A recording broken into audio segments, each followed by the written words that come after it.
यमगाची दादा पुन्हा घेणे पळाला वरून कुबेर घालिलो टांगण चरणा शरण कपिराजा वक्रतुंड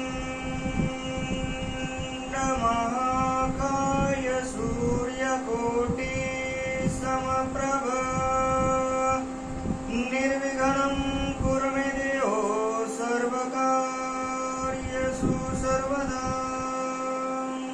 गौरीपुत्र गणरायाला कौशल्यापुत्र रघुनंदन अंजनी सुत हनुमंतरायाच्या चरणावरती नाथ महाराजांच्या चरणावरती तुम्हा जमलेल्या सर्व श्रोते मंडळींच्या सर्व ऑनलाईन असणाऱ्यांच्या मस्तकही पायावरी या वारकरी संतांच्या भव्य असणारा अखंड रामायणाचा कार्यक्रम गेली 7 वर्ष झालं भक्त भावार्थ रामायण ग्रुपवर संपूर्ण महाराष्ट्रभर चालत असणारा आणि हे असणारं 7वं पारायण. या 7व्या पारायणामध्ये आज किष्किंधा कांडामधील 10व्या अध्यायाचा उर्वरित कथेचा सेवा करण्याचा योग आमचे गुरुवर्य तुळशीरामजी महाराज गरड यांच्यामुळे योग आला. तसेच सतीश महाराज नावलगावकर आणि मुंजाभाऊ माहेरकर या सर्वांमुळे आज सेवा करण्याची संधी भेटली. आणि आता दोघंही आम्ही नवीनच पहिल्यांदाच ग्रुपवर सेवा करायला होतं. पण जसं जमल जसे माझे ग्रामदैवत हनुमंतराय बुद्ध्या देतील तशा प्रकारे सेवा करायचे. उर्वरित कथा सांगत असताना गावका काका सांगायले बाबा भगवंतानं प्रश्न विचारला होता हनुमंतरायाला का वालीला हनुमंतानं मारलं नाही. आणि त्यावेळेस वशिष्ठ मुनी भगवंताला कथा सांगायलेत आणि कथा सांगत असताना हनुमंतरायाचा प्रतापाचं वर्णन आहे. यमाला त्यावेळेस हनुमंतरायानं गांजिलं. दारुण गांजल्याच्या नंतर बेन यम त्या ठिकाणाहून पळून गेला. यम तर पळून गेला. उरलेला कुबेर त्या ठिकाणी आले आणि कुबेरानं हात जोडले हनुमंतापुढं. शरण शरण हनुमंता तुम्हा आलो रामदूता. कुबेरही त्या ठिकाणी हनुमंतरायाला शरण आले आणि शरण येऊन कुबेरानं आपले प्राण वाचवले. वाचवल्यानंतर हनुमंते दक्षिणी सुरसेना नेली भंगोनी मग अवघा केला दानादानी महापळणी देवाशी. देवांना सुद्धा त्या ठिकाणी महापळणी यायला सुरुवात झाली. माझ्या हनुमंतरायाचं बल कमी नव्हतं, सामर्थ्य होतं आणि हनुमंतरायाकडे वेग होता. या वेगाच्या जीवावरती सर्वस्व देव देवता त्या ठिकाणी त्या सूर्याला सहकार्य करण्यासाठी राहू केतूला सहकार्य करण्यासाठी संपूर्ण सैन्य घेऊन आले. पण माझ्या हनुमंतरायानं एका क्षणामध्ये सर्वस्व सैन्य त्या ठिकाणी पळवलं आणि त्या ठिकाणी आता सर्वस्व सैन्य पळालं.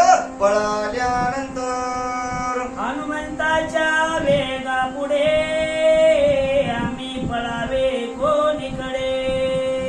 मग एका मागे धडे घोड दिवसाकडे देवाशे. प्रत्येकाला त्या ठिकाणी चिंता वाटू लागली. कारण माझ्या हनुमंतरायाचा वेगच तसा होता हो. मनोपेक्षाही जास्त वेग असणारे माझ्या हनुमंतराय क्षणात प्रत्येक सैन्यावरती वार करू लागले. आणि वार करत असताना सर्वस्व सैन्य हळहळ झालं. प्रत्येकाला चिंता वाटू लागली आपण मरतो की वाचतो. या चिंतेमुळे असणारं सैन्य आपला जीव वाचवण्यासाठी कोठं पळावं काय पळावं चिंता त्यांना झाली. झाल्याच्या नंतर मग ऐरावती पुचाशे गोड गोड वानरे भवंडिता काशे. मग सदैव ऋषी गजबजिले. सहज त्या ठिकाणी माझ्या हनुमंतरायानं उपटायला सुरुवात केली. का इंद्र त्या ठिकाणी आलेला गजावरती बसून हत्तीवरती इंद्र त्या ठिकाणी बसून आलेला होता. आणि हत्तीवर बसून आल्याच्या नंतर माझ्या हनुमंतरायाकडे बळ तर कमीच नव्हतं, बळाचं सामर्थ्य होतं. आणि बळाच्या सामर्थ्यावरती माझ्या हनुमंतरायानं त्या ठिकाणी युद्ध करत असताना हत्तीच्या शेपटीला धरलं आणि हत्तीच्या शेपटीला धरून उचलल्याच्या नंतर देवांचा राजा इंद्राला तर चळकाप सुटलाच, पण सर्वस्व देव सुद्धा त्या ठिकाणी चळकाप सुटल्यानंतर हनुमंत बळ देखो दृष्टी इंद्र उपटीला सृष्टी मग? जगी एकची बोंब होती गोड महाहट्टी वानर. बाबा हनुमंतरायाने इंद्राला हत्ती सगट शेपटीला धरून वर उचललेलं पाहिल्याच्या नंतर सर्वस्व देवतांमध्ये बोंब त्या ठिकाणी उठले. प्रत्येक जण म्हणू लागलं, बाबा 33 कोटी देवांचा राजा इंद्र आणि इंद्राची जर या ठिकाणी अशी अवस्था झाली तर आपलं कसं होईल? कारण ऐकायलाच कोणाला तयार नाही ना. महाहट्टी हे वानर दिसतोय म्हणले आणि याच्या संग युद्ध करण्याचं सामर्थ्य कोणाकडेच नाही ना. काय करावं काय करू नये गजबाजा असणारी त्रिलोक्यामध्ये निर्माण झाली. देवदेवकांना चिंता लागली. जिकडं तिकडं जागा भेटेल तिकडं पळायला गेल्याच्या नंतर सुरपती मग वज्रहानी तला मारुती बर घाव लागता हनुमंता प्रती पडिला क्षिती मूर्छित. एवढ्याच वेळामध्ये इंद्रानं त्या ठिकाणी वेळेचा फायदा घेतला. हो माझ्या हनुमंतराय इंद्राच्या हत्तीला असणारं त्या ठिकाणी शेपटी सगट उचललं, पण एवढ्याच वेळामध्ये इंद्रानं त्याच्याकडे असलेलं वज्र माझ्या हनुमंतरायाच्या हनवटीवरती आणलं. हनवटीवरती असणारा वज्राचा घाव झाला आणि वज्राचा घाव झाल्याबरोबर हनुमंतराय खाली पडले. मूर्छापणा त्यांना आल्याच्या नंतर मेरू शिखरा पाठारात हनुमान पडिला मूर्छित. वायू पिता येऊन त्वरित निज सुत उचलिला. त्या शिखर पठाणामध्ये माझे हनुमंतराय मूर्छित अवस्थेमध्ये पडले. पिता असणाऱ्या वायूंना पाहिलं आणि पाहिल्याबरोबर आपलं लेकरू त्या ठिकाणी इंद्राच्या वज्रामुळं मूर्छित अवस्थेमध्ये पडलेलं पाहिल्याबरोबर धावत त्या ठिकाणी वायू आले. लेकराच्या जवळ आले. लेकराला जवळ घेतल्यानंतर श्रुधिता माझिला ताणी अशी काय चंद्रहानोनी वज्रेशी मग मूर्छिता पाडिल भूमिशी वायू मानसी चोवला. लहान लेकरू असावं आणि एखाद्या लहान लेकरानं काहीतरी खाण्याचा हट्ट करावा. लेकरू आहे हो, त्याला काय कळणार? भूक लागली होती माझ्या लेकराला आणि भूक लागल्यामुळं माझं लेकरू फळ खाण्यासाठी वर आलं. मग लेकराचा गुन्हा झाल्याच्या नंतर लेकरावरती घाव करावा का? समजून सांगावं असं नाही बाळा, हे योग्य नाही. पण हे काहीच या ठिकाणी केलं नाही. सर्वस्व देवाचा इंद्र, पण त्या इंद्रानं माझ्या लेकरावरती वज्राचा वार केला म्हणून माझं लेकरू मूर्छेमध्ये पडलं.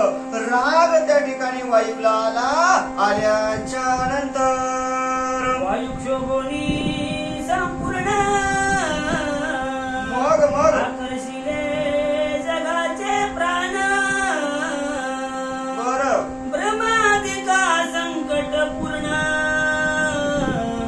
ऋषीभूतगण तळमळती. राग त्या ठिकाणी वायूला आला. हो येणारच ना.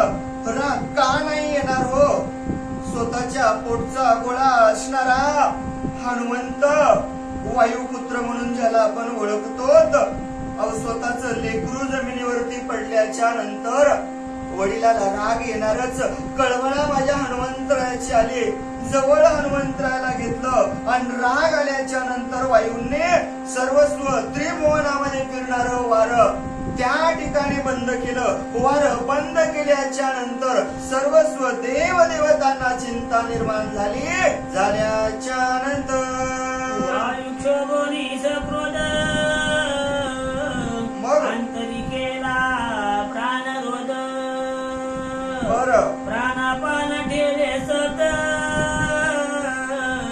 अतिविरुद्ध भूताशी अति विरुद्ध त्या ठिकाणी भूताशी हो राग वायूला आला आणि वायूला राग आल्याच्या नंतर वायुदेवतानं स्वतःच्या मुलाच्या काळजीसाठी संपूर्ण या भूतामध्ये असणारं सर्वस्व जेवढे भूत आहेत ना या भूतामध्ये असणारा सगळ्यात महत्वाचं जर काय असेल तर या प्राणालाही प्राण देणारा हवा वारा आहे आणि तो वाराच त्या ठिकाणी वायुदेवतेनं त्या ठिकाणी सर्वस्व बंद केल्याच्या नंतर प्राण निरोधाची स्थिती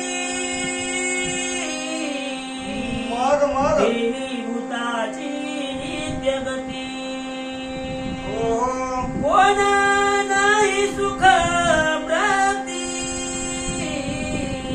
मग तळमळती अति दुखे अति दुःख त्या ठिकाणी प्रत्येक भूतांना होऊ लागलं हो का होत असेल हो का माणसाला जीवन जगत असताना वाऱ्याशिवाय माणूस जगत शकत नाही ना आणि या प्राण्याशिवाय माणसाला जीवन जगणं शक्यच नाही ना प्राण त्या ठिकाणी माणसाच्या शरीरातला जर राहिला तर जगण्याला मजा आहे माणसाच्या शरीरामध्ये वारा जर त्या ठिकाणी राहिला तर या जगण्याला सुख आहे आणि सुखच त्या ठिकाणी वाराच जर त्या ठिकाणी नसल तर सुख भेटेल का हो नाही भेटणार प्रत्येक असणाऱ्या सर्व भूतांना वारा बंद झाल्यामुळे चिंता लागल्यानंतर राक्षस देव गंधर्व सिद्ध चरणादि मानव सत्य लोक योनी सर्व पितामह वंदिला आणि मग त्या ठिकाणी सर्वस्व हवाच बंद झाली हो आता हवा बंद झाल्याच्या नंतर माणसाचं जगणंच अवघड झालं माणसाचंच नाही म्हणले यक्ष गंधर्व सर्वस्व देव देवता प्रत्येकाला चिंता वाटू लागली म्हणले एकदम असं झालंय तरी काय एवढ्या एक लगबगीनं वारं बंद व्हावं आणि वारं बंद झाल्यावर म्हणले माणूस वाचल याच्यात नवल नाही अमृत पिऊन राहणारे देव सुद्धा वाचणार नाहीत कारण हवाच माणसाच्या शरीरामध्ये जर नचल तर माणूस वाचल कसं नाही वाचणार ना मग प्रत्येक जणाला चिंता लागली प्रत्येक जण असणारे ब्रह्मदेवाला विनंती करण्यासाठी आल्याच्या नंतर निरोधाचे कष्ट मग ऋषी सांगती श्रेष्ठ श्रेष्ठ हो तव प्रमयाचे भुगले पोट अजून अति संकट सर्वा अहो ज्या कार्यासाठी आलतो तो अवघड असते हो जे काम घेऊन दुसऱ्याकडे जावं त्याच्याकडे तीच अडचण निघावी असं झालं ना देव देवतांना संकट आलं ऋषी मुनींना संकट आलं आणि प्रत्येक जणाला संकट आल्याच्या नंतर प्रत्येक जण त्या ठिकाणी ब्रह्मदेवाकडे धावून गेलं का कारण प्रत्येकाला वाटलं तिथं जर असं काही मदत भेटल कारण वायुदेवताकडे वाऱ्याचं खातं आणि यांनी वारच बंद केलं ही वार्ता सांगण्यासाठी प्रत्येक जण ब्रह्मदेवाकडे गेले पण गेले तर गेले समाधान व्हावं पण अवघड झालं हो ब्रह्मदेवाकडे गेल्याच्या नंतर स्वतः ब्रह्मदेवाचंच पोट फुगलं होतं आता ब्रह्मदेवाचंच पोट फुगलेलं त्या ठिकाणी आलेल्या देवदेवतांना ऋषीमुनींना पाहिल्यानंतर ब्रह्मा सर्वासांगे समस्ता मग इंद्रहानो निवज्र घाता मग मूर्जित पाडिले हनुमंता हो वायुपुत्रार्थ शोभला आता प्रत्येक जण त्या ठिकाणी ब्रह्मदेवाला सांगायला घरानं घेऊन आलते ब्रह्मदेवाकडं आणि ब्रह्मदेवाला घरानं सांगत असताना प्रत्येक जणानं ब्रह्मदेवाला विनंती केली मालक तुम्ही सर्वश्रेष्ठ आहात तुम्ही काहीतरी उपाय सांगा याच्यावर ब्रह्मदेव म्हणला महच पोट फुगलंय मोहत जगण्याचं खरं नाही, मी मरतो की वाचतो मला समजणं झालंय. काय करावं काय नाही. ब्रह्मदेवानं आलेल्या सगळ्याला सांगितलं. ते बघा का वारं बंद झालं याचं कारण सांगितलं. का सांगितलं बाबा, त्या हनुमंताला इंद्रानं वज्र हाणलंय. कशामुळे हाणलंय, का हाणलंय हे सगळं तर माहीतच होतं ना. मग वारं बंद होण्याचं कारण ब्रह्मदेव सांगत आहात. मग इंद्रानं लहान लेकराला वज्र हाणू नये. मग इंद्रानं त्या हनुमंताला वज्र हाणलं आणि त्याच्यामुळे असणार हे वारं वायूनं बंद केलेलं आहे, अशी माहिती ब्रह्मदेवानं दिल्याच्या नंतर वायू निज पुत्र दुःखार्थी मग भूताची अंतर्गते हो निरोधिया प्राण वजती मग पुत्र कार्यार्थी शोभतो. बाबा वायूला राग त्या ठिकाणी आलेला आहे. वायूला राग का आला, कारण वायूच्या लेकराला ब्रह्मदेवानं वज्र हाणलं आणि स्वतःच्या मुलाला ब्रह्मदेवानं वज्र हाणल्यावर मग स्वतःच्या पोटचाच मुलगा जर मरत असल, मग या रामानराची काय चिंता हो. बाकीच्या भूतांची काय वायुदेवताला चिंता असेल का. कशाला चिंता लागल, नाही लागणार ना. मग बाकीच्यांचा विचारच केला नाही. स्वतःचा मुलगा त्या ठिकाणी मूर्छित पडलेला पाहिला आणि म्हणून वायूला राग आला आणि राग आल्यामुळे त्यानं संपूर्ण सृष्टीमधून हवा असणारी बंद केल्याच्या नंतर राहू कैवारे अमरनाथ वज्रे हानी तला हनुमंत बरं पुत्र पडताची मूर्छित मग वायू प्राणांत शोभला. अहो राहूचा त्या ठिकाणी कैवार करण्यासाठी इंद्र गेलता. दुसऱ्याच्या भांडणात गेल्यावर माणसानं जरा समजून सांगाव का भांडणं झाले बघाव. पण त्या राहूच्या आणि केतूच्या कैवार घेण्यासाठी इंद्राकडे आलते सगळे धावत आणि त्यांच्यासाठी इंद्र धावत गेला. बरं धावत गेल्यावर इंद्रानं, देवादेवांचा राजा इंद्र आहे ना, इंद्रानं जरासं पाहावं, विचारावं काय झालं कसं झालं. पण इंद्रानं त्या ठिकाणी काहीच विचार केला नाही आणि काहीच विचार न केल्यामुळं इंद्राला राग आला आणि रागाच्या भरामध्ये इंद्रानं त्या ठिकाणी हनुमंतरायाला वज्र आणलं. मग हनुमंतरायाला वज्र आणल्याच्या नंतर हनुमंतराय मूर्छापणामध्ये असणारे पडले. मग हनुमंतराय मूर्छामध्ये पडल्याच्या नंतर स्वतःचा मुलगा जर मूर्छित पडत असल तर बापाला राग येणं शक्यच आहे ना. आणि म्हणून त्या ठिकाणी वायूला राग आला आणि वायूला राग आल्याच्या नंतर सर्वस्व त्यांनी वायू असणारं वारा बंद केल्याच्या नंतर हनुमंत देवनी पुढे मग वायू स्पुंद निरडे हो ताने बाळ हे बापुडे इंद्र महामुडे मारिये. स्वतःचा मुलगा मूर्छित अवस्थेमध्ये पडलेला वायूनं पाहिला. धावत असणारे जवळ गेले, हनुमंतरायाला उचललं, मांडीवरती घेतलं. डोळ्यातून अश्रूच्या धारा वाहू लागल्या, हातपाय चळचळ कापू लागले. स्वतःचा मुलगा त्या ठिकाणी मरणाच्या अवस्थेमध्ये असावा आणि बापाला डोळ्यातून अश्रू यावे तर रागही आलता. पण स्वतःच्या मुलामुळं त्या ठिकाणी संपूर्ण अवस्था वायू देवताची झाली. अंतकरण दाटून आलं, डोळ्यातून अश्रूच्या धारा व्हायला लागल्या. चिंता वाटू लागली, माझा मुलगा वाचतोय की नाही असा असणार करू लागले. माझा निमाल्या हनुमंत मग इंद्रादी देवाचा मी गात करीन एका निमेषात मग वायू प्राणांत शोभला. राग त्या ठिकाणी वायू देवतेला आलता हो.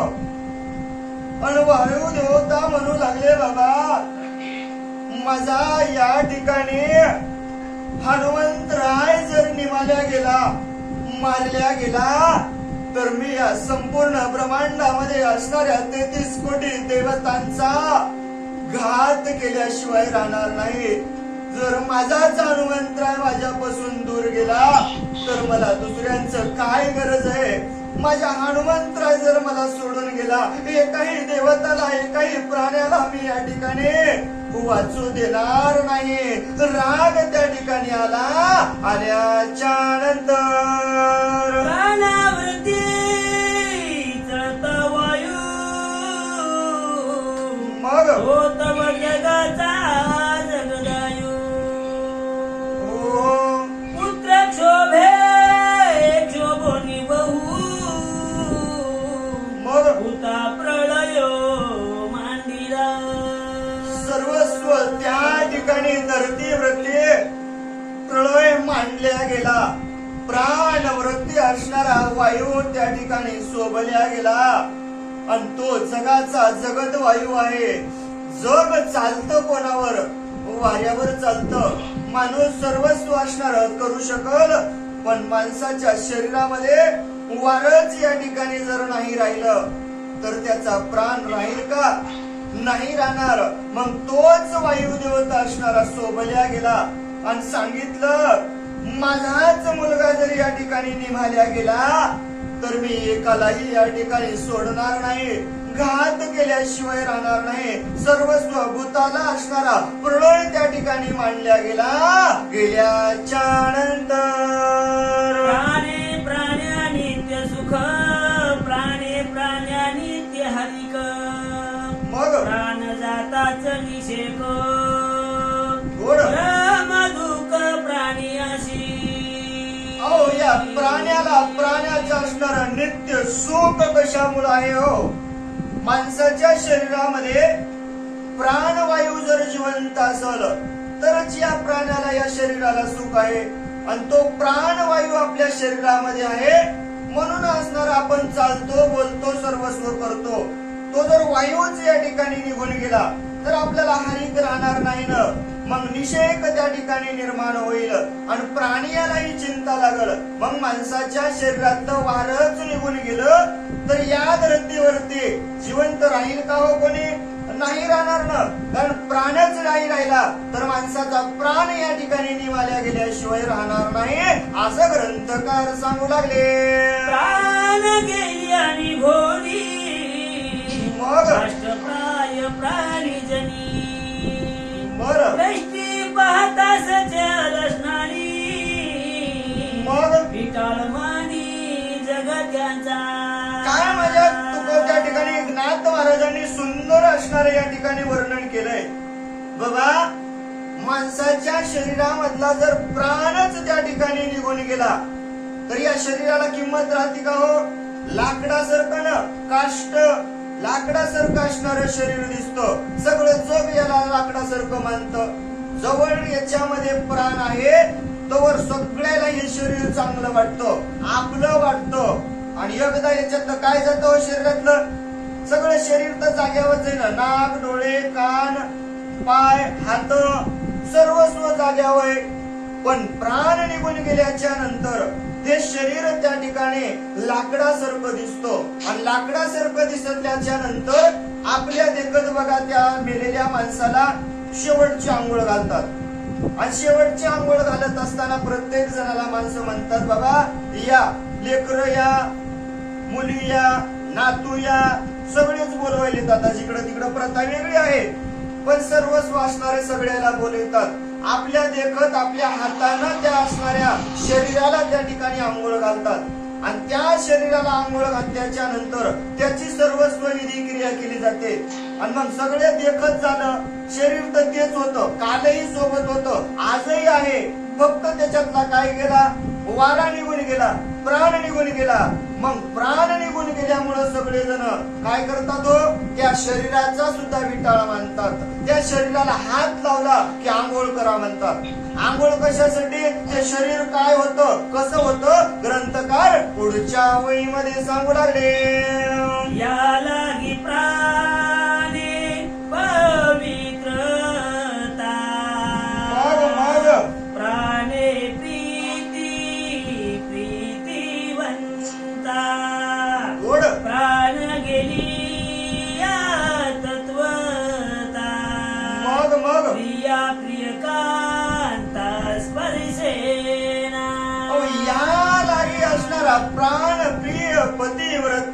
ठिकाणी आहे आणि तो प्राणच त्या ठिकाणी सर्वस्व जगाला असणारा प्रीती आहे. माणसाला प्रिय जर शरीरच असतं तर या शरीराला असणारा स्पर्श सुद्धा माणसाला, माझे नाथ महाराज सांगतात, ज्या शरीरावर आयुष्यभर असणाऱ्या पत्नीनं प्रियेनं प्रेम केलं आणि तेच शरीर त्या ठिकाणी प्राण निघून गेल्याच्या नंतर हात लाईत नाहीत म्हणजे जवळ सुद्धा घरचे नग नग नग नग म्हणतात, ते माणसात नाही आता म्हणले काय गेलं, प्राण निघून गेला, ते प्रेत त्या ठिकाणी आहे, कोणीच हात लाईत नाही. मग या शरीरावर नाही हो, सगळं प्रेम कशावरती आहे, प्राणावरती आहे. मग तो प्राण निघून गेल्याच्या नंतर एकही जवळ येत नाही. मग प्रत्येक जण त्याचा विटाळ करत असा असणार सांगू लागले. पत्नी प्रिया परमाप्त मग नित्य एकांती भोगी जीवित ओढ प्राण गेलिया प्राणी प्रेत मग पतीशी भूत मानी पत्नी पतीशी भूत मानी पत्नी. अहो रात्रंदिवस सुखी संसार असणारा करतात. कवर हो, या शरीरावरती प्रेम करतात. कवर याच्यात प्राण आहे तोपर्यंत एकांत असणारा भोग त्या ठिकाणी घेतात. किती वेळ हो, जोपर्यंत याच्यामध्ये प्राण आहे तोपर्यंत. मग एकदा मला सांगा, पत्नी असणारी आपल्या या शरीरावरती प्रेम करते, सर्वस्व अवयव त्याचे याच ठिकाणी राहतात, सर्वस्व शरीरही याच ठिकाणी राहतं. मग त्याच्यातून प्राण निघून गेल्याच्या नंतर तीच असणारी पत्नी, सोबत राहणारी, जीवाला जीव देणारी, त्या शरीरावर प्रेम करणारी, शरीर जाग्यावरती पडतं पण तीच पत्नी त्या ठिकाणी हात सुद्धा लावायला येत नाही, ते प्रेत असणार भूतच आहे की काय असं त्या ठिकाणी मानते ग्रंथकार सांगू लागले. ऐसा प्राण प्रिये समजतात मग तो क्षोभोनी जाईल आता. बरं या लागी वाचवावे हनुमंता मग वैकुंठ नाता सांगोली. ब्रह्मदेवानं सांगितलं बाबा वैकुंठनाथ असणाऱ्या विष्णूकडे जावावं लागल आणि हनुमंतरायाला वाचवा हे सांगावं लागल. का सांगावं लागल हो? ग्रंथकार सांगतात, अशा प्रकारे असणारा हा प्राण जगात सगळ्याला प्रिय आहे. सगळ्यात प्रिय जर माणसाला काय असेल तर हे प्राण आहे. मग हेच प्राण जर तुम्हाला ठेवायचं असेल आणि हे प्राण या ठिकाणी जिवंत ठेवून सर्वस्व सृष्टी असणारी सुखरूप जर ठेवायची असेल तर त्या हनुमंतरायाला मूर्छित पडलेल्या सावध करावं लागल आणि हे असणार त्या ठिकाणी विष्णूकडे गेल्याशिवाय होणार नाही असं ब्रह्मदेवानं सगळ्यांना सांगितलं. सांगितल्यानंतर प्राणे पिला जुळ पाणी मग वायूची करावया बुजावणी. कोण तोही आला तर क्षणी मग वाचवा मनोनी हनुमंता. सगळ्यांनाच वायून त्या ठिकाणी अवस्था त्या ठिकाणी बेकार झाली हो.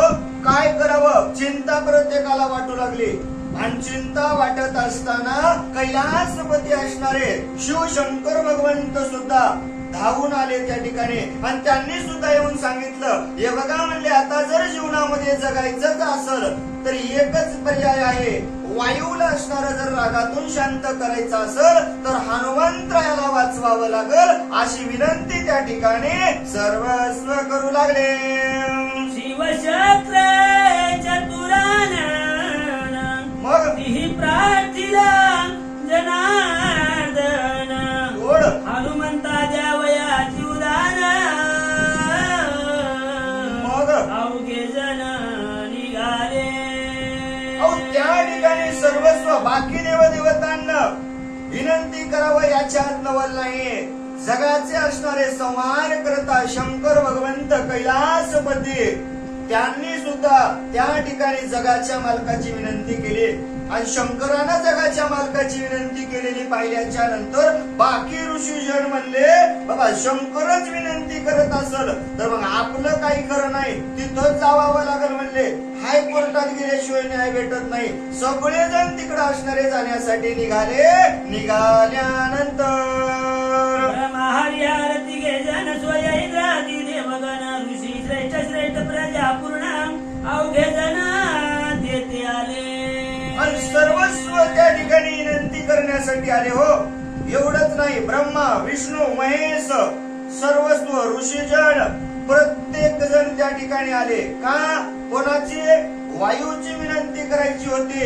कशासाठी? हो या जगात प्राण शिल्लक ठेवण्यासाठी. प्रत्येक जणाला चिंता लागली होती. मग प्रत्येक जणांना आपापलं वाहन घेतलं आणि सर्वस्व त्या ठिकाणी आले. आल्याच्या नंतर जेते घेऊन हनुमंत कोण? वायू बैसला शरणात मग प्राण रोधे क्रोध योत बरं. आले समस्त तेठाया. अहो इंद्रानं वार केल्याच्या नंतर ज्या ठिकाणी माझा हनुमंतराय मूर्छा अवस्थेमध्ये पडला होता आणि वायूनं आपला स्वतःचा मुलगा मांडीवरती घेतला होता. सारखं रडू लागले, डोळ्यातून अश्रूच्या धारा वाहू लागल्या. सर्वस्व देव देवता त्याच ठिकाणी सांत्वन करण्यासाठी, विनंती करण्यासाठी ज्या ठिकाणी हनुमंतराय पडले होते त्या ठिकाणी आले. आल्याच्या नंतर देखोनी ब्रह्महरी हार मग वायू कुठोनी सत्वर मग कळी घेऊनी कुमार केला. केला नमस्कार सद्भावे. सर्वस्व त्या ठिकाणी वायू देवता. बघा आपल्याला रामायण काय शिकवतं. माणसानं कसं वागावं, कसं जगावं हे सर्वस्व आपल्याला रामायण शिकवतं. आणि एवढं दुःख असताना सुद्धा मांडीवरती हनुमंतरायाला घेतलेलं आहे. आणि मांडीवरती हनुमंतरायाला घेतलेला असताना सुद्धा ब्रह्मा विष्णू महेश सर्वस्व ऋषीजन त्या ठिकाणी आलेलं पाहिलं. पाहिल्याबरोबर वायूनं आपल्या मुलाला कडेवरती घेतलं आणि मुलाला कडेवरती घेऊन आलेल्या सर्वांना नमस्कार त्या ठिकाणी केला. केल्याच्या नंतर एके पुत्रा घाता कारणे मग अवघे जगाची निर्दळणे. अजून ऐसे न करावे आपणे मग क्षमा करणे प्राणनाथा.